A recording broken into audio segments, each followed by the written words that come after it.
cheering you on. Hey guys, I may have go away heat, but these guys have true heel heat. So you better listen to the podcast or else I'm gonna kick you in your fucking cock and balls. I'll get it.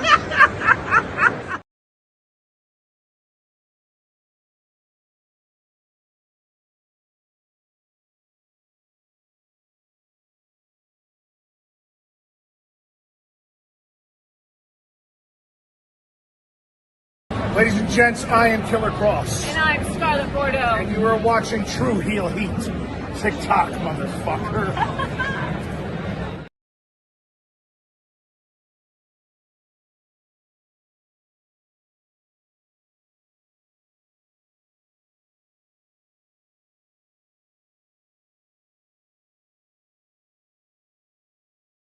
Welcome to True Heel Heat, the place where we use insider terms because we think we know what the fuck we're talking about, even though we don't. My name's Maxwell Jacob Friedman, and I'm better than you, and you know it.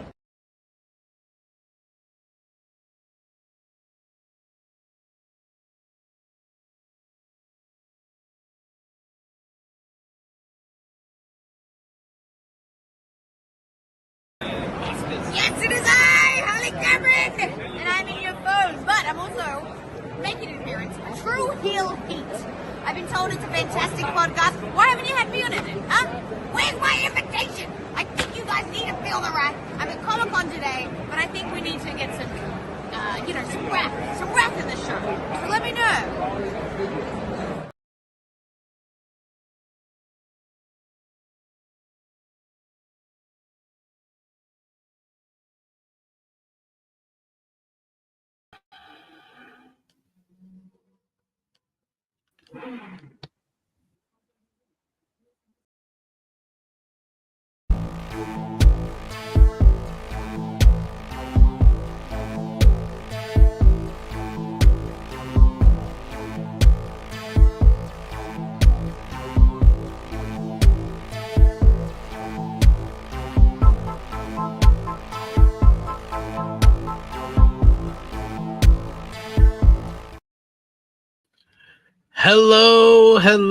Hello. It is me, your True Hill Phenom SP3, and we are live on the True Hill Heat Sports and Entertainment YouTube channel for our Peacemaker Season 2, Episodes 6 and 8, the finale of the series, I guess, according to James Gunn, of the entire series and the season of Peacemaker, and we're going to discuss the controversy. Wait, what?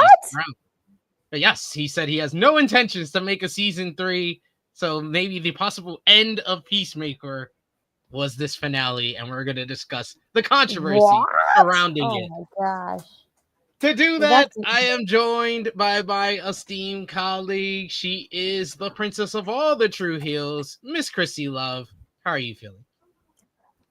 Thank you, SP. I am doing well. I am here. Can't complain. A little tired, but it's all good. How about yourself? I am doing well. I am also tired, but I am here because we got to do our due diligence. We got to talk about Peacemaker. I've done the first 2 reviews for season 8. I did those solo. That's up on the channel right now.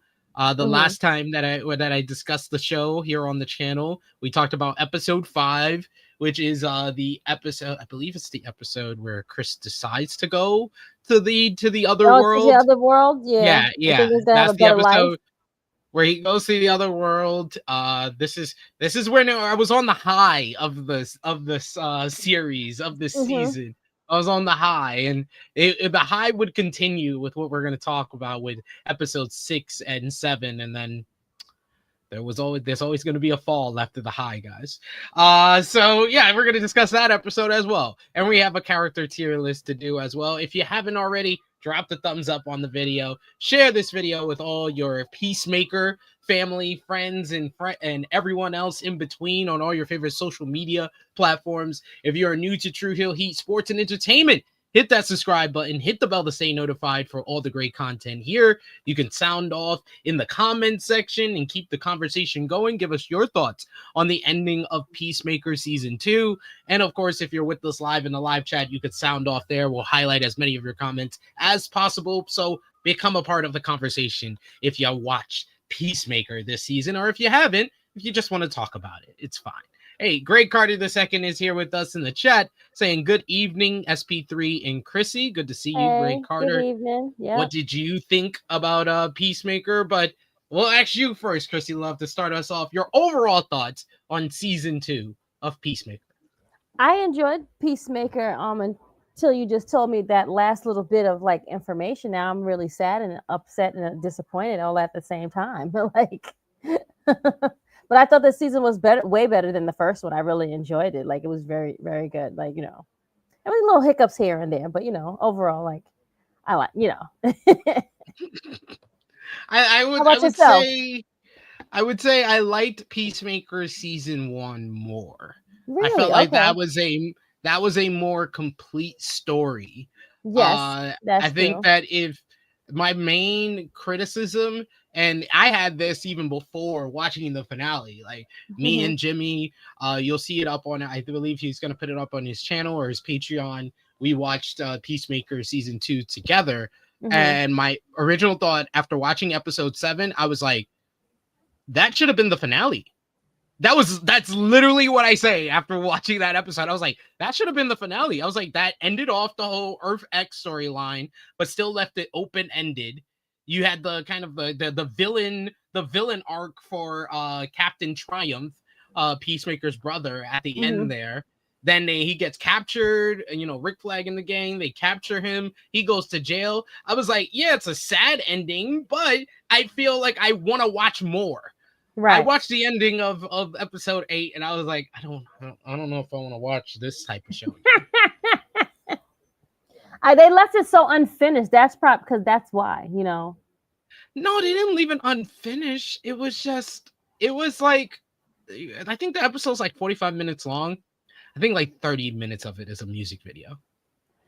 It's a lot of music. It's a lot of, they ran through a whole season in the last episode. I'm gonna break down like these episodes, but I will just, this is the things that they did in the final episode. They had not memorable, if that makes sense. But look at the things that they could have done. You could have done single episodes on some of the things that they did in this one single episode. They had Argus, all the doors in the QUC. That could have been a whole episode. Imps and stuff like that. Yeah, that could have been a whole episode. Could have found where Superman was at and all these different characters. Like, come on, that's a whole episode by itself. They found salvation being a thing, which is going to be a big thing moving forward in the DCU. That could have been its own episode. We went through Chris being in jail. He got out of jail within like 10 minutes of the whole of the episode. Yeah, that's true.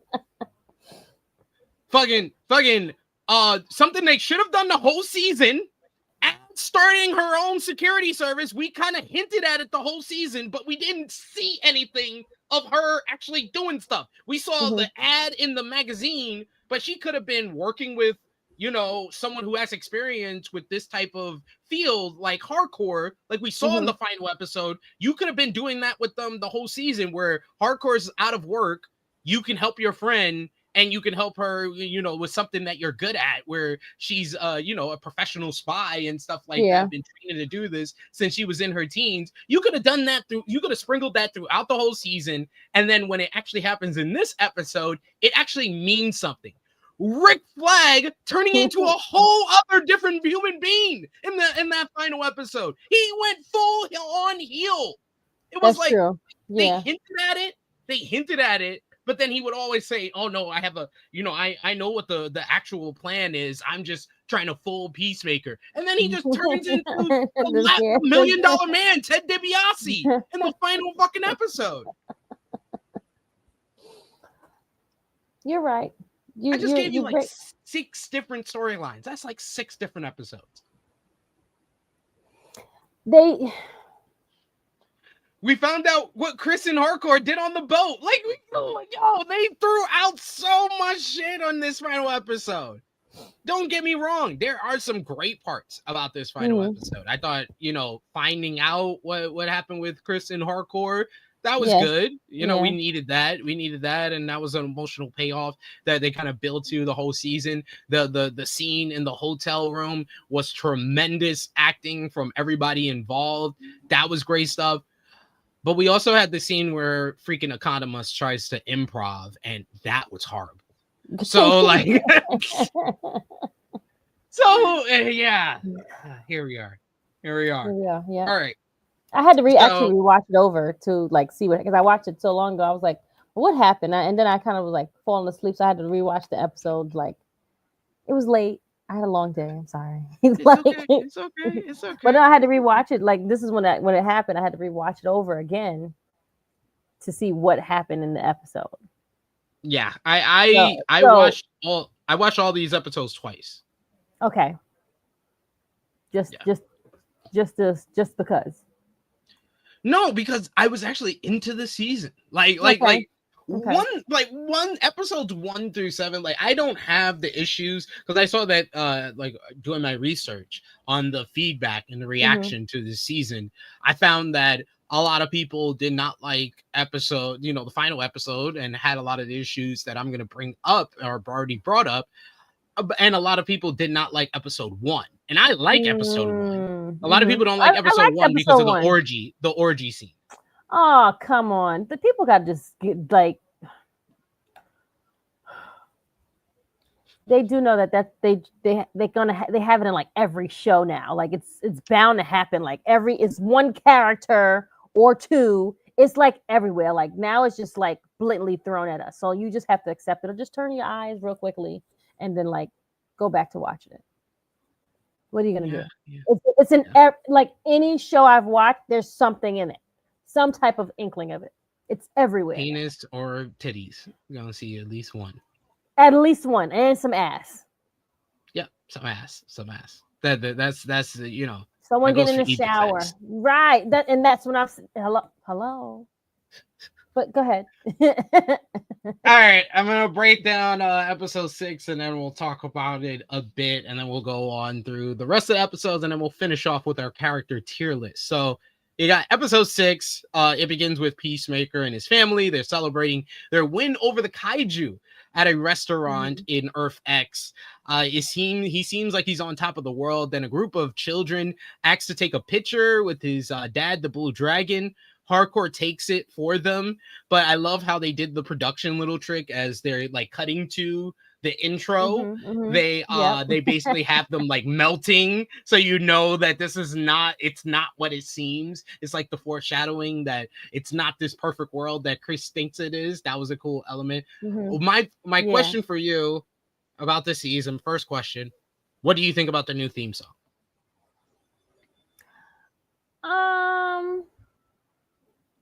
I usually would skip it. I didn't care about it. It's like whatever. The offbeat dancing and everything. It's like whatever. I don't care. I don't need to watch it. It's okay. Did you like season 1 intro? Yes. Okay. All right. I thought it was just you didn't like either intro, but yeah, season 1. I think season 1 is the superior intro. I grew to like this one. Jimmy hates it. Right. I mean, it's cool. I mean, it's not like I'm gonna go and rewatch it and like make sure I always skip the intro. Like, I don't need to like. and then it's you cute. have I watched it for the first. I watched the first, and I was like, "Oh my god, what are we doing?" You know, John Cena can't dance. Like, he's all off beat and one day. Look like he's trying to call wrestling moves, but whatever. But you had to listen to it on the final episode. There you go. Correct. There we go. Back in the actual dimension, Chris's group of friends goes to Adrian's house to create a new quantum unfolding chamber. When they get there because no one knows a vigilante's real identity, which is awesome. Right. But he's always masked around the cops. When they get there, they learn that Adrian has been lying to his mother about a lot of stuff. like saying that Economos is dorky. I mean, that's kind of true. He is. He also told her that Harcourt had to tell her that her name is Harcourt, not Hardcore. And she was like, everybody confuses that. But Adrian lied to his mom and told him that Harcourt was his girlfriend. Which popped me because Adrian is hilarious. And Adrian is horrible to his mother. Never speak to your mother how Adrian speaks to his mother. Oh, he's disgusting. I mean, I like him, but I hate the way he talks to his mom. He's the best character, but that is his one biggest fault, is the way he speaks to his mother. Him and the guy that's dressed like a lizard. What's his name? Judo Master? No, it's Vigilante. Yeah, Judo Vigilante. Vigilante has to be the best character, and this episode is the reason. He became a meme in this episode. So, he goes to his office where he has a room full of drugs that he takes when he busts up a drug ring, and a whole bunch of money. He believes corrupt cops. He believes that corrupt cops will sell or use it if he gives it to them, so he keeps everything. He actually doesn't even spend it or use it at all. He's never touched it. He just like collecting it like it's like dusty, like it's like an old basement in the attic. Like the place is also full of money, and he doesn't use it. He says it's because it's blood money and that it will corrupt our souls. His friends don't really care about that as they start taking the cash, but he's not looking as he changes into his vigilante. I would have been one of those friends. Oh, absolutely. Every time he turned his back, I'm taking money. He's not like he knows what, right. It's not like he knew what was there. Absolutely. Then they choose a door, and Ads activates the tool there. It works just like she wants it, but it creates a pulse of energy so strong that it just rushes through the whole room, and the drugs fly in the group's direction. So they end up covered in cocaine, which is awesome. At the same time, Flurry informs Rick Flag that Harcourt and Economist are missing. With no more leads to find Peacemaker, he contacts Belle Reeve, wishing to talk to an inmate, and that's when I was like, oh, let's go. I know who he's got to talk to. Unbeknownst to him, though, Harcourt and her group are about to enter the alternate dimension, and they find Planet X. They just follow what Chris told them. They find the rack of Peacemaker helmets by the door. Adrian even knows the password to the door. He knows it with ease. He's like, it's this. It's the same one as that. I love how nonchalant Vigilante is. Yes, sometimes. He is. Yeah, it's quite hilarious. And, he's like, knows like he's a whole full-blown stalker, but whatever. Just like, They barely have time to think about what they will do there because Keith sees Harcourt after they go through the quantum unfolding chamber.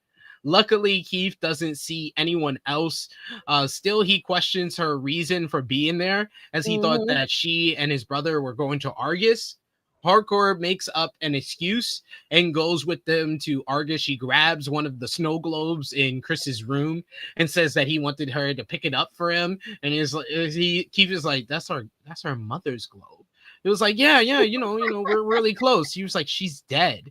She was like, yeah, we got really close before she died. She died when he was 2. Well, I mean, spiritually. Like, oh my God. It was like, Harcourt, aren't you like a spy? How are you not able to improv in any way? Meanwhile, you get Chris is in the bed with Planet X's Harcourt, as she still needs to shower and get ready. She tells him to go to Argus before she does.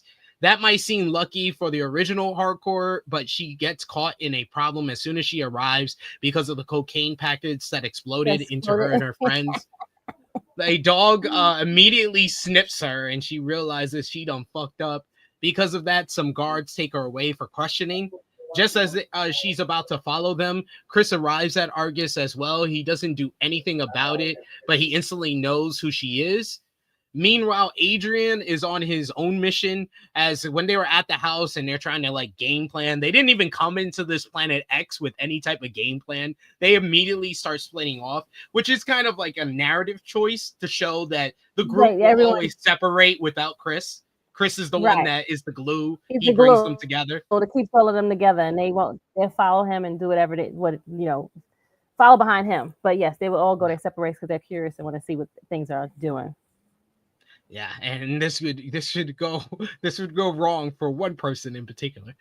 Meanwhile, you get Adrian. He goes on his own mission. He's really excited about meeting an alternate version of himself. Ever since he's like started talking about the quantum unfolding chamber with anyone besides Chris, he's been talking about like, what if there's another me in there? So when they go into the different universe, he wants to find himself. He goes to his house and he's just popping at and giggling at the most minuscule things that are different. Everything he sees, he's thinking about how different everything is. He sees cherry O's, which the O's is with the 8. When he enters, he sees his dad is watching TV with his mother, and he's like, "Oh, my dad isn't gay here," not knowing that his dad is probably gay here. It's just a Nazi land. Right. Like they didn't see anything else, but that's what he saw. He saw my dad's not gay, but he didn't put 1 and 2 together until he goes down to his secret room. He pops because his keys always all work, and he meets the other vigilante working there. Thankfully for him, his alternate version of himself is also an idiot. He's like, "It's me." He tells him, he's like, "Oh, really?" And they start doing the Spider-Man meme. Yeah. They're doing the Spider-Man meme. That is probably the most. That's the viral moment of the whole season. Like that's the moment I popped the most. I popped so much when Adrian met the other Adrian. Yes, we laughed like this fool had to find his actual self that is like himself, and will just be like so upset. Like it's just too funny. Like, surprisingly, flag goes to Belle Reeve, and we get Lex Luthor here. He promises him a chance of redemption, and that he'll put him in a prison without metahumans. As Luthor is complaining that he has to listen to a fucking like giant fuck a rabbit or something like that.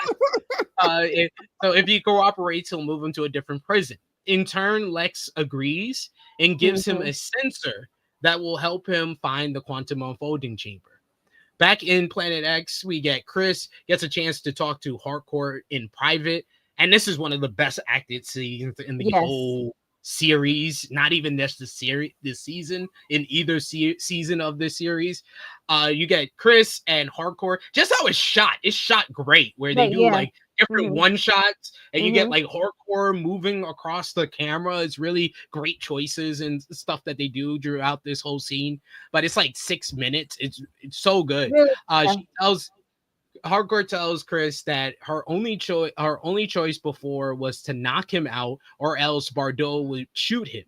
It hurts her that he would ever believe she wanted to do something bad to him. Yep. Then they finally have their heart-to-heart. He keeps asking Hardcore, "Did the boat mean anything to you?" Hardcore knows that Chris loves her, and then he was like, "Why didn't you tell me about Rick Flag Jr.?" And he was like, "Why am I'm trying to get with someone and I killed her boyfriend?" He was like, "We were never boyfriend and girlfriend. We were really good friends, but we got serious and stuff like that." And Chris needs to know if she feels, the same way about him, because she acknowledges she knows he loves him. She also acknowledges that she doesn't hate him for killing Rick Flag anymore. She starts crying, but it's this like emotional cry where she's holding all the tears, but all the tears are like absorbing into her eyeball. It's such a great performance. They're like all she's watery. So hard, that hard skin and that wall that she's put up. She's not allowing herself to even drop. Like shout outs to Jennifer Holland. This was a tremendous. She says that she's a mess. She's fucked up. She can't deal with her feelings. Even so, he says, "But I still love you." And she says, however, even with all their feelings out in the open, their desires don't match. Hardcore wants Chris to come back with them, but he still wants to stay there. He says he's got his father, his brother, even someone who loves him. And he was like, "She's not you, but she's all right." So Hardcore leaves the room angry at him. On a lighter note, we get Adrian who's talking to the other Adrian. I thought the choice of just sprinkling all these different scenes and how it culminated at the end. This is it. I don't know if this is the best episode. We might talk about the best episode being episode 7, but this is my favorite episode because of how this whole thing comes together and how it ends with everybody realizing where they're at. Yes. I would choose 6 over. I mean, 7 was good too, but I think 6 has more like things that you can like spot on and say and things like the whole like vigilante, like that part was like great. Then they realize, like you said, the ending was what makes it is where they realize that they're whole and like Nazi. Shout outs to the main man. Pluggo in the chat says just a couple of legends, absolutely crushing it. Thank you, sir. Always appreciate seeing you. Good to see you in the chat today. Great Carter II saying, I watched Euphoria. Peacemaker orgy was mild in comparison. Laughing emoji. I mean, I watched Euphoria too. When are they bringing that back, man? Like, come on. They said they were doing a season 3, but that's the final season. It's the final season, but they're taking forever. I was like, I guess they're about to be too old to be teenagers. So, you gotta hurry up. To be fair, Sydney Sweeney's a bigger star than that. And it's like she's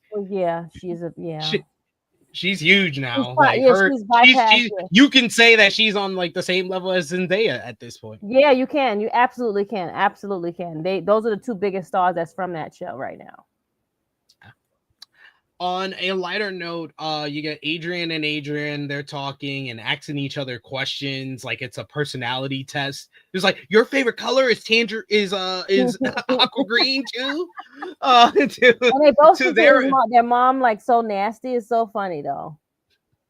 To their me, yeah. He was like, do you talk shit to your mom? Like, fuck that bitch, yeah. To their amusement, all of their answers are the same.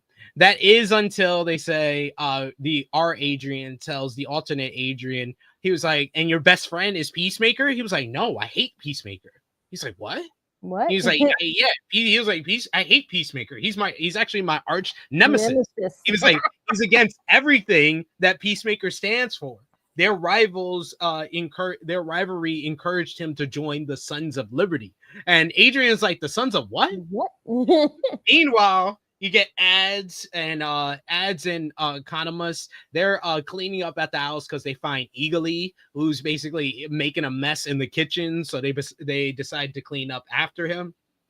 Eventually, when they're done, the ads decides to take a walk around the block as she doesn't have anything else to do.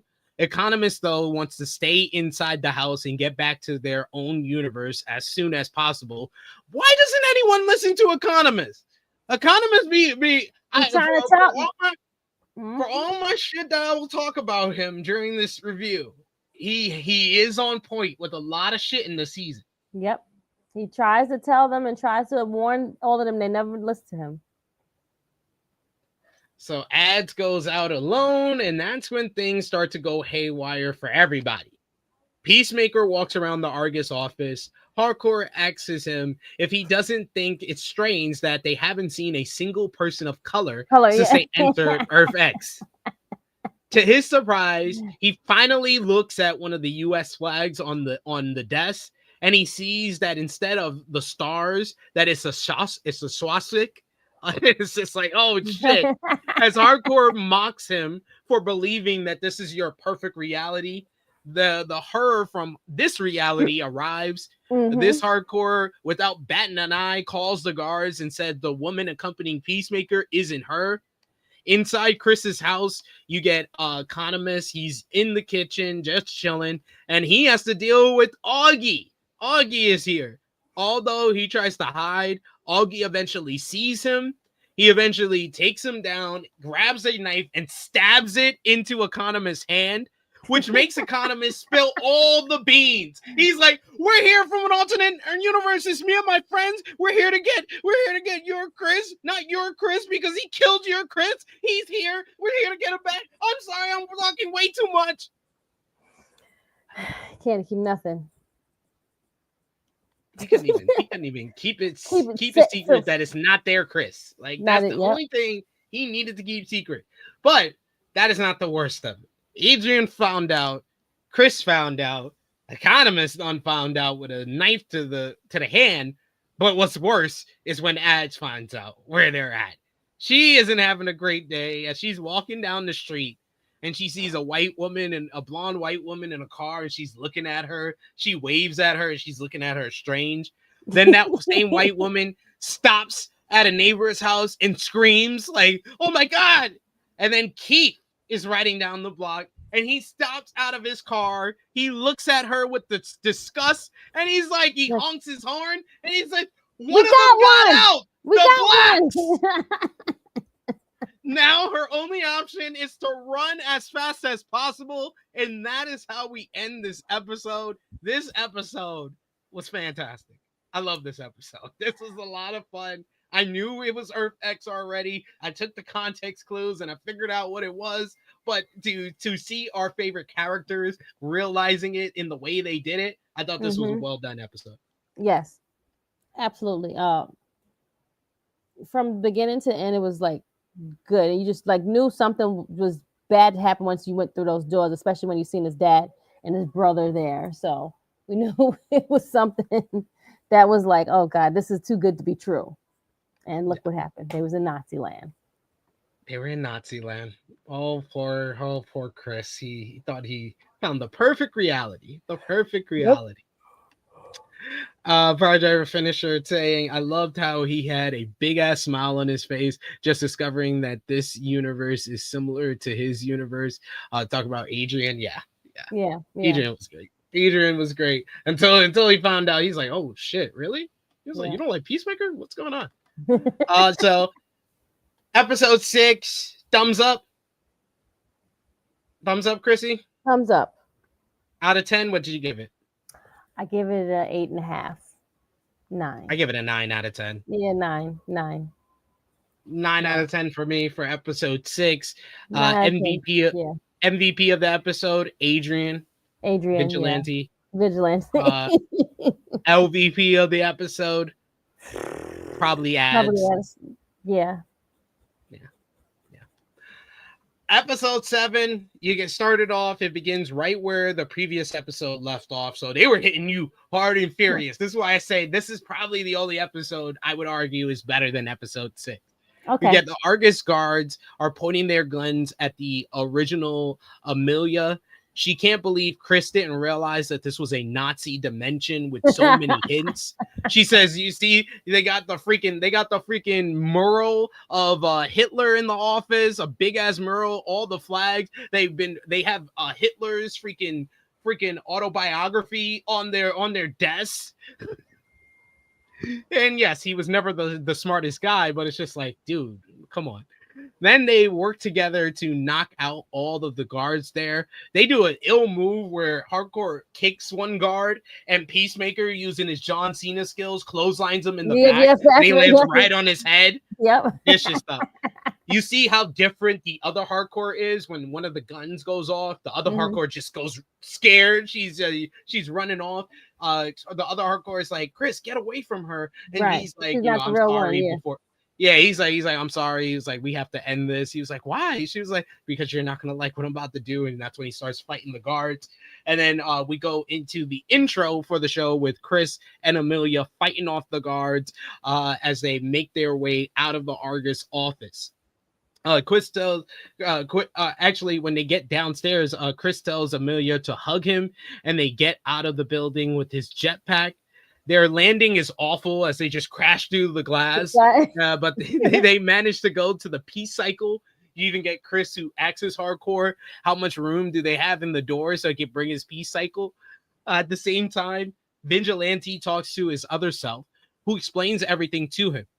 In this universe, the Nazis won World War II, so it isn't a safe place for any minorities. Knowing that they get a nice little moment where our Adrian tells him, he was like, no, the U.S. won the World War II. He was like, oh, the U.S. won World War II? He's like, yeah, I'm pretty sure it wasn't just the U.S. They used some type of help, but the Nazis didn't win. He was like, oh, the other Adrian's like, oh, that's great. So you live in a utopia. And our Adrian is like, not exactly. Exactly. Him explaining it is just like so funny. Yeah. Great exchange. So we get after realizing it's not a safe place for minorities, they go and try to find and save ads.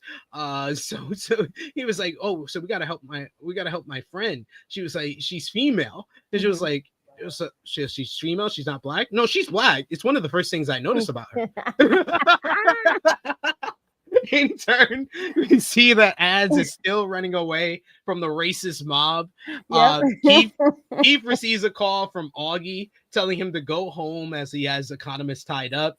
So the most dangerous of that crowd is out, but she's still far from being safe. She enters a house and jumps into the pool to cross the other side. I don't know why nobody from the mob didn't decide to go around and not just follow her through the pool, you idiots. Then surprisingly, her savior is Judo Master. As we talked about in the last review, Judo Master went through the portal after Chris. The moment she gets out of the pool, Judo Master sinks 2 telephone wires into it, electrocuting everyone else inside and killing them. Meanwhile, Augie reveals to Keith that his brother is dead and Peacemaker took his place. He had already seen another version of himself once, so he doesn't seem so surprised that that's possible. I'm talking about Augie. Keith, meanwhile, he's livid. He tells him that Amelia is probably from a different dimension as well, as she was acting weird. She didn't know who Halloween was. Like, what? Chris is running away from the police with Hardcore on his back. As they're riding, they get a nice little moment as she hugs him, knowing that they can probably they're not going to even escape this, but she just wants to spend these nice little moments with him. They barely seem to care about what else is happening when that hug happens. However, more police cars show up and they have to stop to face them. Suddenly, something blows all of them up out of nowhere. And of course, it's Augie and Keith. They appear dressed up in their Blue Dragon and Captain Triumph outfits, telling them to go with them if they want to live. Great moment for Augie, who is of course the police officer from T2, which was a great moment, him saying this line. Suddenly, you get that, and then back on their dimension, you get Rick Flag and Sasha Bordeaux take one of Luther's henchmen from jail to help them. It's Sandy is his name. He was one of the guys that was helping Luther and Superman. The man tries to make a deal for himself, but when he gives Rick and them the hard time, they give him Luther's name and he gives up and just gets to work. He must have something on him. That was his professor at MIT that's helping him and risking his life for him. Luther must have something on him. He almost instantly finds Peacemaker's gate to alternate universes in Evergreen. Different from the rest of their group, Ads and Judo Master are having a pretty good moment.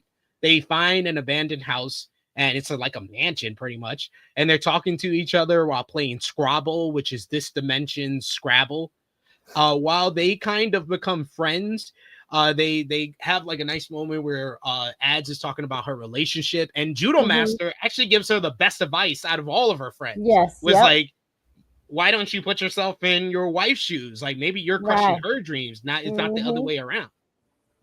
I was like, see, this is why I like Judo. I'm starting to like Judo Master. You know, he redeemed himself. He wasn't a complete jerk. You know. Yeah.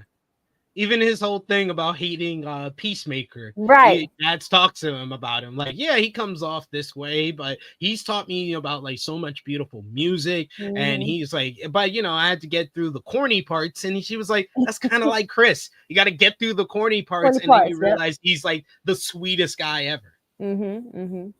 I love Judo Master saying that Chris has the music taste of the bully from Toy Story.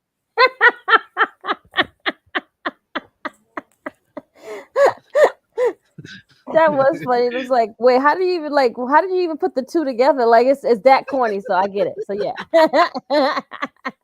Meanwhile, you get Augie. Judo Master sees the mob after them through the window, so they go and escape. Meanwhile, you get Augie, who's interrogating Chris, and he tells him everything that happened. He explains to him that he came through he found the door, he saw the Peacemaker helmet, he put his dad's code in and it worked. He saw him, he freaked out, he left, but then he came back when he was drunk one night and he just wanted to look around. He went outside and he ran into Keith. And he said, my brother passed away when I was a kid, and I just wanted to see how he would turn out. Mm-hmm. And he was like, and he just wanted to see how the dimension was. But then he killed the other Peacemaker by accident. The other Peacemaker pulled the gun out on him, and he just, fought defensively. But he pushed his thing, and then he basically got stabbed in the ceiling. The ceiling of the QUC. He seems to move his father when he tells him that he wanted to know what it's like to have a family. Then we get a knock at the door, and it's Detective Larry Fitzgibbon, which is from season 1.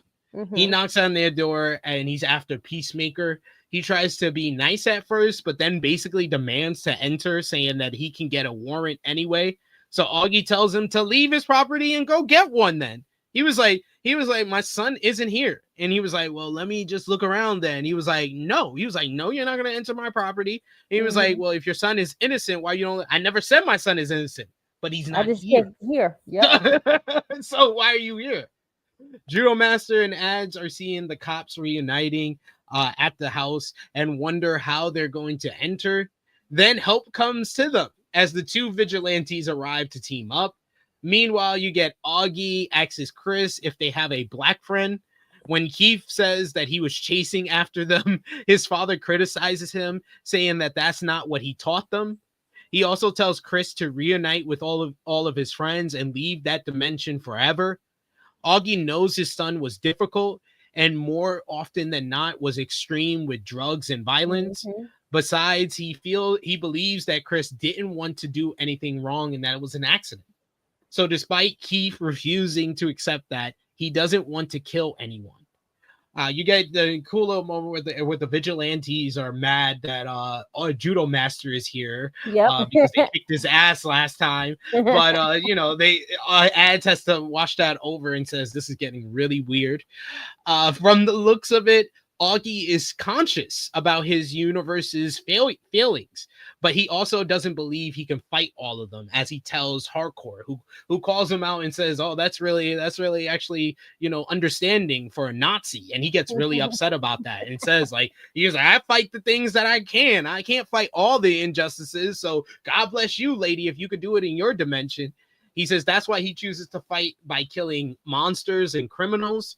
Then as he's doing this grand speech saying that he lives for this, he lives for that, you see Vigilante hopping onto the balcony, and it's just like, oh, fuck, we're fucked. He jumps into the house, he breaks through the window, and he immediately starts stabbing Augie in the neck to death. It shocks Chris as he believes that his dad wasn't a Nazi in this universe. He's like, he wasn't a Nazi. He wasn't a Nazi. But it's too late. Keith is like, what did you bring to us? Mm-hmm. The police sees an explosion as Captain Triumph blasts at one of the vigilantes. Keith uses his suit and they also enter the cops. It turns into a all-out fight.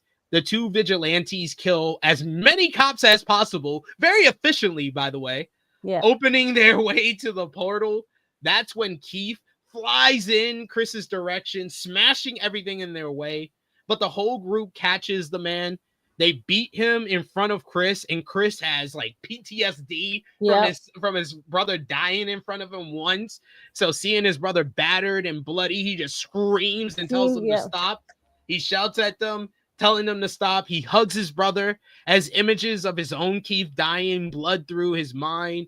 Flood through his mind. He sees everyone that he killed, and he comes to a realization that he's the problem. It's not the universe that he's in. He ruins everything that he touches, no matter what it is. As he cries, Ads calls out to him as they need to leave immediately. Still, Amelia stays behind to finish Keith off while no one sees. She asks his vigilante for a gun and is going to kill him. But Fitzbonin comes in. He arrives as she runs away to safety. The that world's vigilante closes the door behind him and fights off the cops. Hopefully he's alive. He might be dead too. Dead too, right? We don't know. However, safety isn't what awaits them. They return to their dimension, and Rick Flag and the Argus team are waiting for them outside of Adrian's house. Surprisingly, Chris gives Flag the quantum unfolding chamber, turns himself in. He says that his friends weren't involved and told him to do that, and Judo Master agrees, so he's the only one that's taken in. As Argus arrests him, we also see that in the alternate dimension that the cops are taking Keith to a hospital and that he's still alive. So maybe we'll see him down the line. I don't know. We'll have to see. But man, this was an action-packed episode from the minute go. Like for episode 6, it built up to the perfect payoff. For this episode, it's just full speed ahead from the minute go. You get great character developments, great character moments. You get the big reveals that Augie isn't a Nazi here. You get Vigilante killing Augie immediately. You get them almost killing Keith in front of Chris. But most of all, John Cena's performance in this is the greatest acting performance of his career. Greater than any promo, any character work he did in WWE, any other role he's done in Hollywood. This was amazing, especially that last scene when he sees his brother and he's like saying he's the problem. Yeah. Absolutely superb. Stellar. What did you think about this episode? No, the episode, 6 set up 7. So I think that's why you say, and this is why both these 2 episodes are like the best of the season. You can't have 6 without 7. 7 just like tells the ending of it, and John Cena's like acting like ever. Like we've seen John in a lot of stuff, but this is where you don't see John Cena the wrestler. I feel like. Yeah. I feel like I think it's separate at this episode at that moment, especially at the end. With the brother, I think that was like, oh my God, this is some good stuff. Like John is like really like putting himself like all in this, you know what I'm saying? So yeah, no, 7 is as you go through, and I'm like remembering, I'm like, oh yeah, 7 was actually like pretty damn good. And just left you at the edge of your seat, basically. The whole time. From the minute go, that's what I said. Yeah. Like this is like full speed ahead. You're going right from episode 6. Like this full like you said, episode 6, 7. That's like the best kind of combination combo, ever. Yeah. If you wanted to throw somebody right into the Peacemaker world, I would probably show them these 2 episodes. 6 and 7, yeah, for sure. We got Greg Carter in the chat as Sandy Happerson is the Luther assistant that helps him in this episode and then would get a job in the next episode. We got for episode 6 for Power Driver Finisher, he's going 8.75 MVP Adrian, LVP ads, and then he says for episode 7 he gives it a 10 out of 10. He says Augie for MVP, LVP Keith ? All right. Me and Krssi Love, let's put our thumbs in the middle for episode 7 of Peacemaker in 3, 2, 1. Big thumbs up. 2 thumbs up. Out of 10, what you going to give this episode? I probably have to agree with Pile Driver. Give it a 10. So 10 out of 10? 10 out of 10. Look at that. 10 out of 10 for Krssi Love. I'm going to give episode 7. I'll give it a 9.5 out of 10. What would have made you give it a 10? If they land the finale. Okay. If this was the finale, if episode 7 was the finale, it's a 10 out of 10. But because it's the penultimate episode, it's a 9.5 out of 10. It's a great episode. Fantastic. Near perfect. But it's not perfect because it's not the ending. It's not the end. It is. You're right. They could have left it at the end right there. They could have. I said that. I literally, that's the first thing I said watching it. You'll see it when Jimmy puts up that video. I said that should have been the finale. That should have been the ending. Because if you go back and watch 8, you're like, it's kind of slow. It's like, it's parts that, like you said, could have been like different entities that could have been different episodes, if that makes sense, like you said. I think Screen Crush said this, but I think this is the best way to say it. Like I said, when I saw it, I was like, episode 7, that should have been the finale. But like they put it the best. I think I forget who it was on Screen Crush, but I remember I heard it on the channel. They said episode 7 was like the ending, and episode 8 is the epilogue. It's like everything wrapped up in episode 7, and here's what happened after, guys. It's basic. It's episode 8 is fucking the very ending of Coach Carter. Yes, I am closer for today. Yes, I am. Chris and his friends, they made up Checkmate. Hardcore finally got with Chris. I know it ain't easy. Adrian still hasn't got love from Chris. That's okay. It's all right. And that song that you're singing is just a terrible song too. Just by the way. I love that song. I'm sorry. Really? Every time I hear it, I just think the with ending Faith Evans? Oh my God. I just think about the ending of Coach Carter, and it gets me nostalgia. I will listen to that song regardless. Fills me with nostalgia. All right. So 9.5 out of 10. MVP for the episode. Who you going with? Augie. Yeah, he saved them too. Yeah, I'll go with Augie.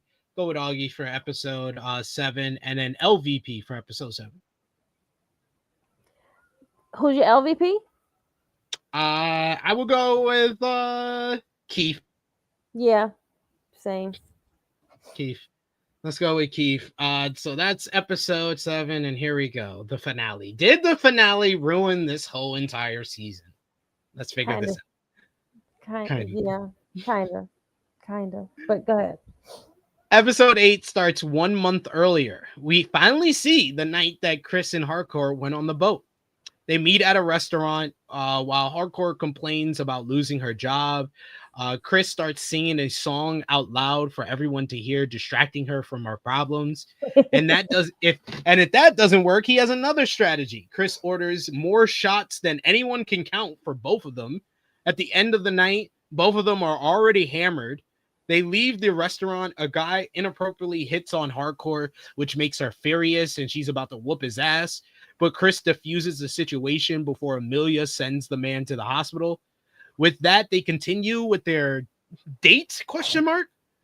While staring at the beautiful sky, they start talking about Adrian. I like this conversation about Adrian. I wish we got some payoff for it. Yeah. Like Hardcore tells him that he should be nicer to Adrian. Like, I would have loved in this episode if we get a conversation between Peacemaker and Adrian where Peacemaker basically validates his undying loyalty. This man is willing to get tortured. This man is willing to die for you, and you can't even tell him like I love you. You're my best friend. Come on.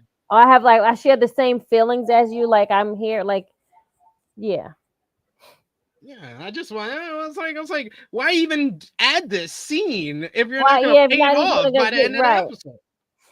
That's true. Like, if you're not going to give us anything, like, why write it into the series? Yeah.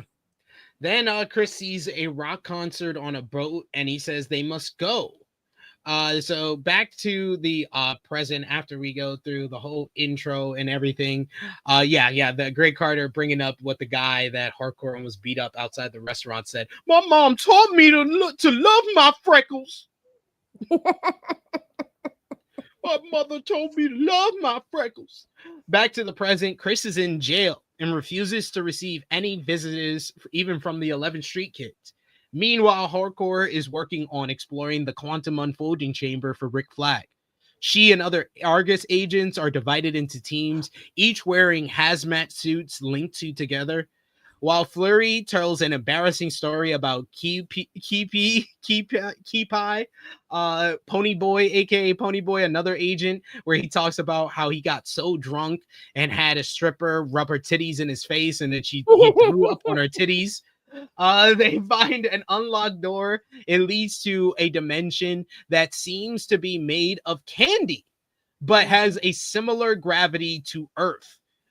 Suddenly, the grass starts moving. Instantly, when the grass starts moving, I'm getting the fuck up out of there. Right. I Like don't what? know about you. I'm getting the fuck up. I'm not waiting to see what's in the grass. I just was like, why are you guys not running? You don't see that shit moving? Like it just like first of all, you don't even know what's behind these doors, right? And these hazmat suits are not saving you. The fact that you guys keep No. going in these other rooms just to see what's like what's there, and then you see certain things happening, you're not moving fast enough. That's why like every room they went to, mad a bunch of they peoples got killed. Absolutely. So these little gobbling Or the little creatures thing, yeah. jump out of it, and this is actually the imps that Augie told Chris about earlier in the season. He said that he's like went through one of the doors and it had like candy everywhere, and then these little demon imps came out, and like he's joking about it, but this was no joke. This is one of the scariest moments of the whole season. Like they jump out and they start jumping on everyone. They know they're smart enough to know to break their oxygen tanks and stuff, and they cut the cord to everyone else outside of the door. However, dozens of them come out and start attacking Keepi, Amelia, and Flurry. One of their teammates tries to pull them back, but one of the tiny creatures cut the rope, like I said, connecting them. The situation only changes when Hardcore finally managed to take out her gun and starts killing them. I love when she killed them. You heard the little like video game sound of It's like you got money, or like you got like the Sonic rings or whatever, something like that. Then they came into like confetti. Then they burst into confetti. It's like what? And like I used little demons as candy looking things. And you burst into confetti. They finally go back to the chamber and kill the rest of the tiny monsters there, but it's too late for Keepi, as before they return, the creatures had already broken into his suit and ate his fucking face. That was I was like, them little, like no one goes behind that door. Like blow that whole shit up. Like throw that door somewhere else. Throw that door. No one should go through this door. At Chris's home, Economist questions Amelia about what they're doing. Flag wants them to find a dimension similar to theirs, but he won't tell them why. Hardcore believes that it might be something related to overpopulation, but Economist doubts it. They've never worked with something that would truly help people, and he is 100% right.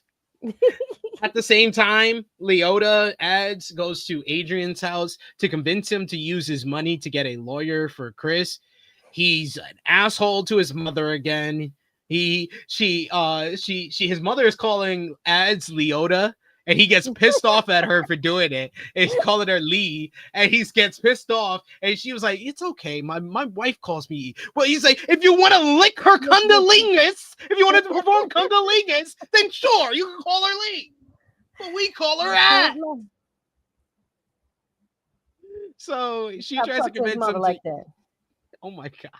She tries to use his blood money to help Chris get a lawyer, but he refuses to do it, saying that spending blood money will put a curse on them all and their ancestors.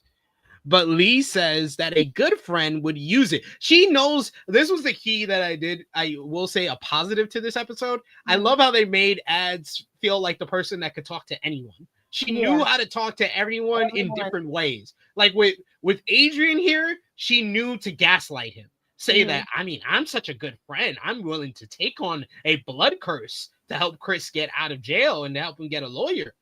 She was like, I'm just disappointed that you're not as good of a friend as him. And he said, yes, I am. What are you talking about? Yes, I am. I'm taking on a blood curse. Yeah, best friend. What are you talking about? So that finally convinces him to use the blood money. Yep. Soon a guard tells Chris that he's free, but he wants to stay there, but he doesn't have an option. So he returns home and gets eagerly and leaves town immediately. While he leaves in a motel hiding from everyone, Amelia continues to explore the chamber. No matter how many people die, Flag appears to be celebrating with Lex Luthor's entire team. The entire team from Superman is freaking helping Rick Flag at this point. Yep. Rick Flag has gone from, hey, I'm part trying to get revenge on Chris, part trying to do my job as the head of Argus, to I'm the $1 million man, Ted DiBiase. I'm laughing. Everyone's dying, but I'm making money. as they're ever closer to reaching their goal. He's trading school notes with Lex Luthor like they're fucking in elementary school. One day, Hardcore and Bordeaux find a beautiful place brimming with nature, and they finally have what they're looking for. Amelia tries to ask Rick what they want from it, but he doesn't tell her. She even tries to call him Rick instead of General, but he doesn't even notice that because he's so busy just worried about the progression of this mission. After that, he has a meeting with the government and explains that the dimension, which he calls salvation, will be a prison. He wants to make a place where metahumans will never escape from. After that, he calls Bordeaux to celebrate with him and the team, but she says that she'll go home. This is like a completely different Rick Flag altogether. Yeah. Like I wish they would have added something in. Like it would have made more sense to say Lex Luthor is mind controlling him than what we saw in this episode. He was one of the characters I was like, why did you guys even bring him in the first place? What's the point? Like his whole like arc, I feel like it was pointless. Fair. That's fair. That is fair. Bordeaux calls Amelia and they meet at the same burger joint she had gone to with Chris before. She's tired of serving Argus and can't believe that everything they did was just to build a prison. Their friends died for that. So she wants Hardcore to help her do something else. This was something else that I complained about when watching the episode. Why didn't they add anything like else besides this specific episode for Bordeaux? Shouldn't we have seen Bordeaux like realizing that, you know, Rick is turning to the dark side or what they're doing is wrong in like past episodes besides this one episode? We got her going from major heel about to kill Chris 2 episodes in the beginning ago, to now she's gonna be on the same team. Like what? I needed some build up to that, you know? Yeah, it's true. Amelia introduces Bordeaux to ads, knowing that she has great ideas and can think of something to help. While the two of them talk, Hardcore goes to her bathroom and finds a ticket from the rock cruise she went on with Chris. By coincidence, he's thinking about the same thing. He was incredibly excited to go and dance from start to finish, so much so that Hardcore also got excited and started dancing with him. By the end of it, they do the slow dance and they look in each other's eyes, they come to, and they end up kissing. However, she instantly stopped and ran away from him. After remembering that, she decides to go after. She goes, yeah, exactly. It's like, dude, y'all built this up, and I also got mad at this. I was like, y'all built this up the whole season. I'm thinking they fucked or something. Right. It was just a kiss. Like, what we doing? He wanted to, but she left. They probably would have. Maybe. After remembering that, she decides to go after Chris. So she acts as if, unlike her, an economist, Bordeaux has Peacemaker clearance. As her meeting with Bordeaux goes well, Lee goes to Kia's house to tell her about her new project. But she's actually there to finally let her go. She sees that Kia won't feel safe if she stays in the spy life. However, Lee will feel trapped if she doesn't follow that path. Both of them cry their hearts out and end things between them once and for all. This was a nice little scene. I thought that Ads was performing her asshole. I just found out that the actress went to Juilliard. Really? Wow. Yeah. She's an Orange and the New Black. Is the New Black? Like, she's amazing. Meanwhile, you get Hardcore, Economist, and Bordeaux. They get Chris's location from a scanner at the Argus office. Basically, as Bordeaux is basically looking it up on the computer with Hardcore, you get Economist has to distract everyone else. So he just does the worst job possible and probably the worst scene of this entire season, where he's doing improv and it's not funny and it just gets over lame. They realize that he's doing some fuck shit and everything. It's just a complete mess. It's awful. Don't watch it, please. As soon as they find out, the friend group goes to the motel where he's staying. Chris is staying, and Chris tries to run away, but Vigilante tackles him and tasers him. It's funny because when Chris came to get Eagly from Economist, everybody was like, "Why didn't you tackle him?" And he was like, "You see, it worked." So they get together in his hotel room and talk about his time in prison. He didn't want to see them because he felt like he was cursed. Chris killed Rick Flag Jr. after becoming friends with him. He killed everyone in his family, his brother, his father. He killed even himself in the other dimension. But Ad says that that's only what happens when he doesn't listen to himself. Mm-hmm. She says all those times he was following someone else's orders or doing something that he knew wasn't the right thing. He says, like when he listened to his dad and killed his brother, or when he was listening to his dad again and killed him, or when he said he knew that he shouldn't have entered that alternate dimension, and look what happened there. He still went, yeah. She said, however, when he listens to his heart, he's a great guy who makes people feel loved. He made a difference in all of their lives. She says that you made me believe him. She killed this scene. She and John Cena, they were the stars of this whole scene. She says, you made a difference in my life. I believe in miracles because of you, man. I saw an eagle hug a man. Even Hardcore says that they're all tied. They're all tied to one another. Adrian says that you're my best friend, Chris. I don't want to do anything without you. Mm-hmm. Chris doesn't say anything in response. Give Adrian his validation. As she playing with that man's emotion, Joe. She played too much. Chris plays too much with Adrian's emotion. Give him his validation, please. Jesus. Ads brings up how Economist has put himself at risk throughout this whole season to help Chris. And Hardcore says they're all tied to one another. With that, he agrees to go back with them. Still, he needs an answer first. He asks Hardcore again, what happened to them on the boat meant something. And she says, of course, it meant everything. She tries to blow him off and roll her eyes at first, which I'm like, bitch, really? Really? At this point, really? I don't even want her to be with him, to be honest. And You're not good enough for him. You're not good enough for him. You're not. You're just good. You're one of the people that could just be one of the friend zones, and you just one of the teammates on the team. That's it at this point. Like, cause you don't do enough. I feel you on that. After that, everything seems perfect. We get Peacemaker celebrating after he hears Hardcore say it meant everything. He's very happy. They go on another rock cruise, and this time the band that does the intro is playing. So we get the whole intro, and it's like a whole fucking 90s sitcom closing montage. As they start their own agency called Checkmate.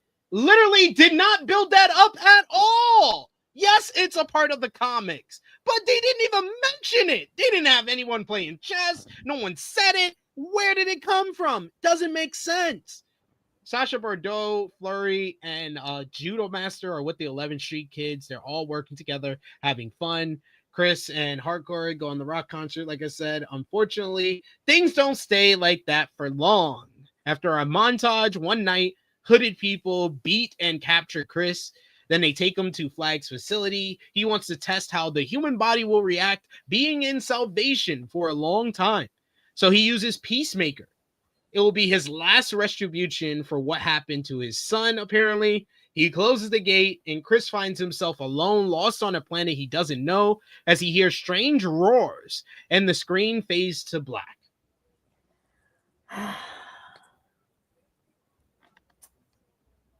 What are we doing here?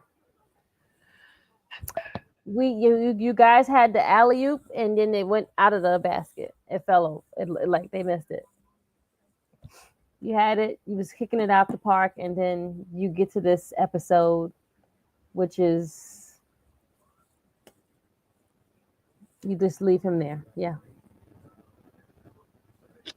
I love the hotel scene. The hotel scene was like one of my that was my favorite part. Honestly, I wish they would have just ended the episode at the hotel scene. That was the peak of the episode. Right, it was. We didn't need the whole agency part. Like it's cute, but we didn't need it. And why leave off the season? And like, why, if you're not planning to do a season 3, why leave off the season like this with the main character lost? And the whole episode, Krssi, was about the 11th Street kids finding Peacemaker, only to end the episode where he's lost again. Oh, fuck this episode, and fuck you if you think that that's okay. No, like, yeah, I'm sorry, that is not okay. It's not. No, yeah, the episode, and then not again. I never knew about the whole like not coming back until you said something. That's why I was like, wait, what? While you were doing the intro, I'm like, wait, hold on, I didn't hear about this. So I'm like, it makes the ending even worse now because you're not gonna bring it back, and it forced, like you said, they spent the whole episode trying to get all of the team together to find him, then get back together just for them to lose him again, and no one knows where the hell he's at. No one even has access to probably find him. And we got a difference of opinion here. We got Jose in the chat who says, in James Gunn, I trust. I will defend this show's finale. It was a solid ending that sets up what should be a crazy future for the DCU going forward. Planet Salvation will be big. If you know, you know. Trust the process. James Gunn won't let us down. That did not That did not at all argue against this not being a good ending, because you're talking about what it sets up for the DCU, but you're not talking. You said it's a solid ending, but you did not explain how this is a solid ending for Peacemaker, the series. This is not a solid ending for Peacemaker, the series. This is not an ending at all for Peacemaker. Like, at least give us some completion of his story where he leaves off. You can set things up in motion for the DCU, but you don't have to overwhelm the finale. The point of the finale is to bring all the characters, the relationships, the connections, and the storylines to a close. One huge one is Adrian's validation. Fuck you. We didn't even get Adrian and Christine this entire fucking season.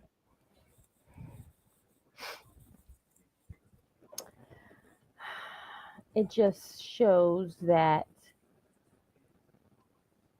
the guy just did his own thing. It showed me that I feel James Gunn is very good at completing a story. I've seen him do it with Guardians of the Galaxy. What is this? Oh, okay. I don't know if he's that good or ready to complete a whole freak about that right now. This didn't fill me with fucking hope for the DCU. Sorry. But here we are. We got our character tier list here. We got the characters. This is a short one because we don't have to explain each of these characters because we already did it. We talked about the last 3 episodes. Right. The S tier. It is 11 Street Goats. Then we got our A tier. We got Checkmate Champs. We got our B tier is going to be You're Like My Third Best Friend. So they're good, but they're in the middle. Then we got our C tier, which is You Can Go. And then we got our bottom tier, our F tier, which is Goodbye Earth, Hello Salvation. We're throwing those motherfuckers over to Salvation because we don't want them there. So are you ready? Yes. All right. So we got first up here, we got your favorite Judo Master. Where are we putting him? Checkmate Champ. You know what? For this season, not so much season 1, but this season, yeah, Judo Master maybe got up to Checkmate Chips. He's the only one that got through the ads, so I'll give him that. Yeah. Vigilante. Oh, GOAT. He might be one of the ones at the front. Yeah. Could be. Then we got Peacemaker. GOAT. But Vigilante's before him. Go. So Peacemaker is in 11th Street Go with Vigilante. Then we got Marv. What's his name? Marv or something? He was the leader of the 11th Street Kids in season 1, who was actually also a butterfly. So where are we going to put him?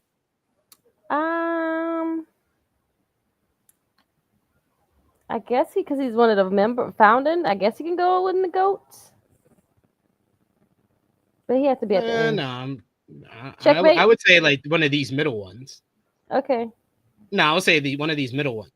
Okay, you're like third, like my third best friend, sure. Ads? Oh, goat for sure. She's go. You think goat? You don't think she should be in goat? I don't know about goat. I don't know. She was great in those final 2 episodes. Okay. But the whole drama with her and her wife made no sense for most of season 2. She was in the wrong the whole season. Like I can't just give her credit because she finally got someone to break through to her. Okay, fine. So give her checkmate champs then. In the front though. Before Judo Master? All right. Yeah. Then we got her wife, Kia. She could say you can go. Yeah, she go. She can go. We got the sheriff from last season. He was also a butterfly. You can go. You go. We got Golf. This was the agent from first season that got abducted by the butterfly that Chris had. Golf. She go. She can go. All right. We got Keith. Where does Keith go?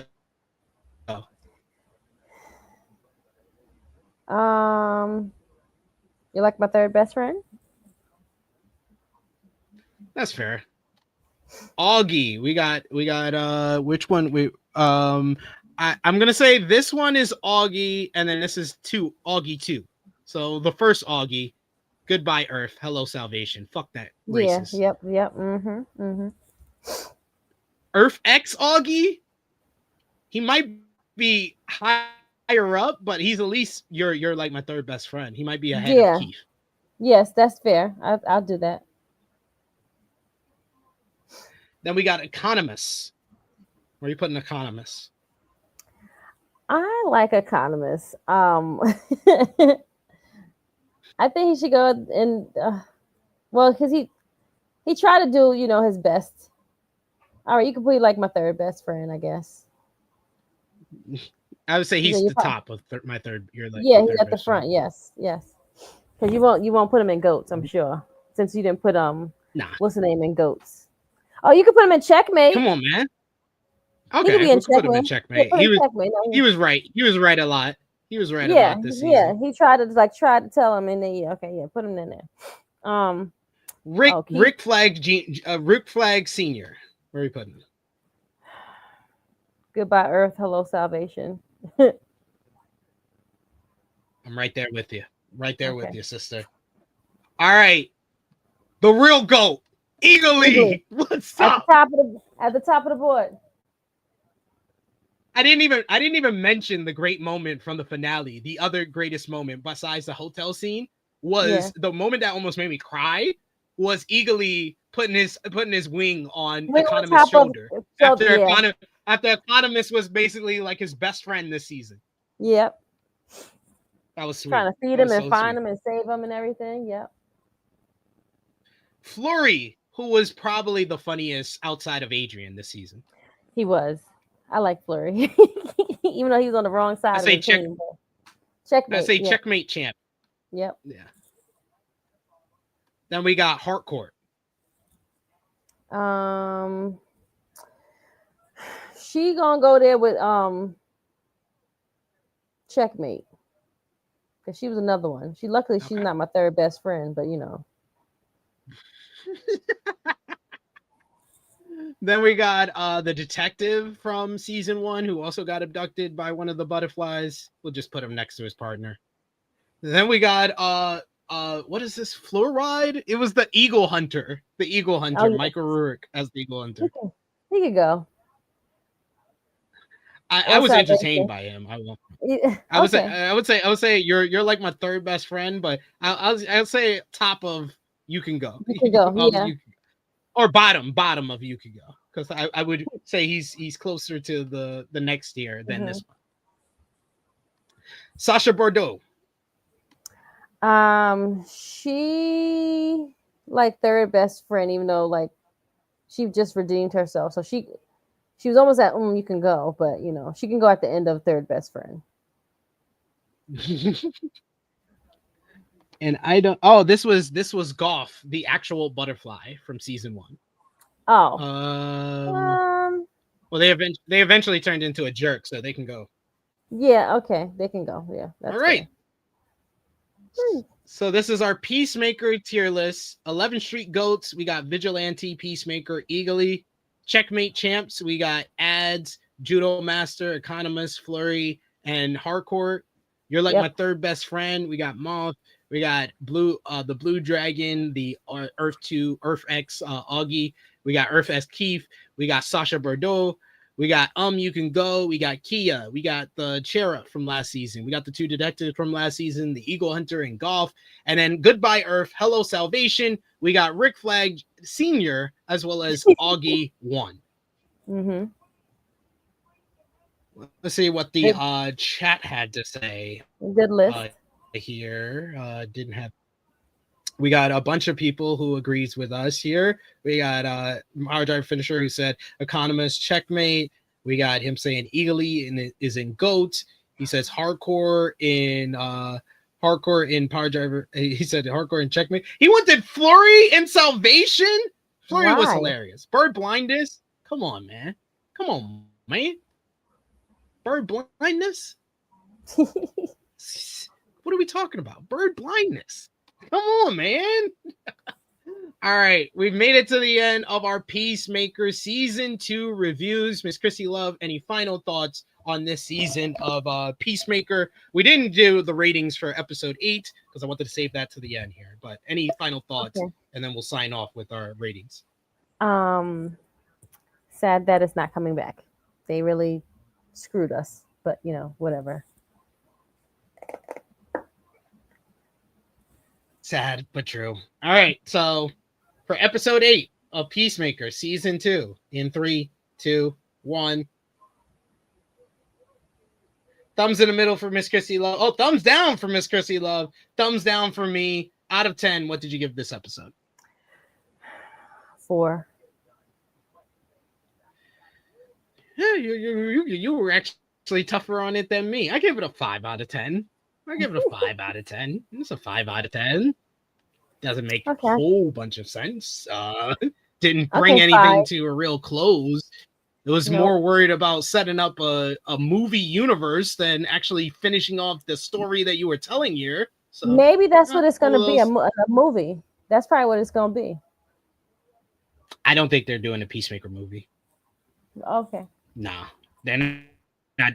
They'll have Peacemaker and the Checkmate involved in other DCU movies, but Peacemaker itself is not getting a movie. So this was effectively the ending of Peacemaker, which really wasn't an ending. It was an open book to watch another movie. Okay. Wow. So I give it a 5 out of 10. Krssi Love gives a 4 out of 10. MVP for the episode, who are you giving it to?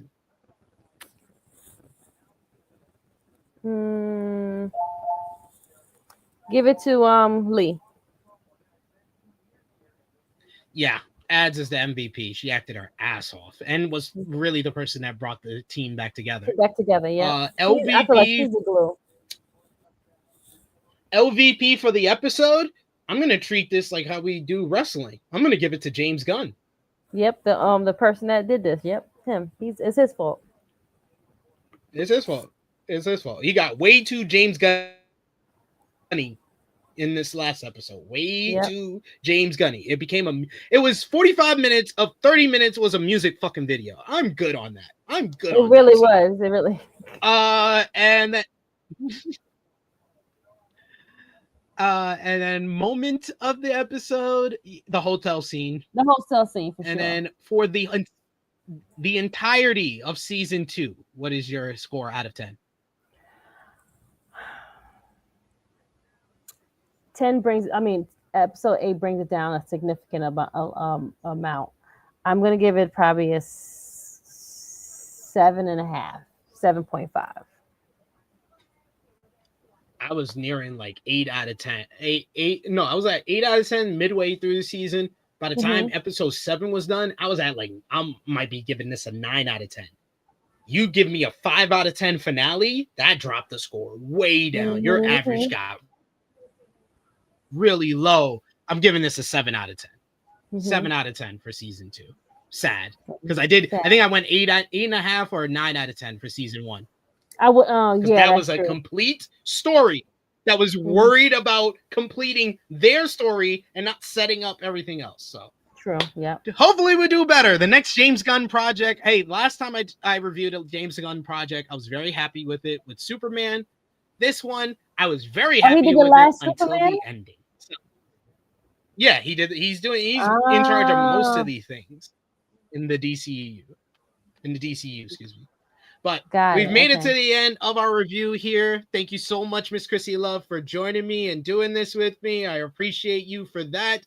We will share our character tier list on social media, but let everybody know where they can follow you on social media. You can follow me as Krssi Love _1, True Hill Krssi Love, or just my plain name.